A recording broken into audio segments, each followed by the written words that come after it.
আজকে একটু ব্রিদিং নিয়ে কথা বলবো। সাধারণত কথা বলার সময় আমরা বুক ভরে শ্বাস নিই, কিন্তু গান গাওয়ার জন্য সঠিক নিয়ম হচ্ছে পেট ভরে শ্বাস নেওয়া। দুইটার পার্থক্য আমি দেখাচ্ছি। বুক ভরে শ্বাস নিই,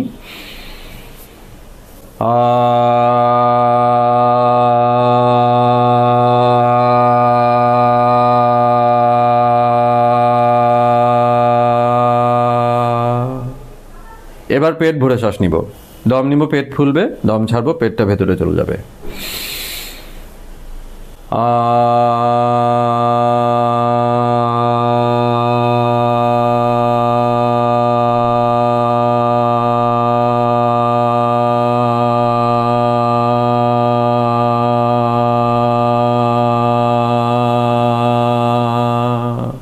তো এই ক্ষেত্রে পেটটা কাজ করবে একটা পাম্পের মতো, দারুণ একটা ব্রেথ সাপোর্ট পাবেন। যেটা করে দেখেন, আপনারা নিজেরাই পার্থক্যটা ধরতে পারবেন। Thank you so much.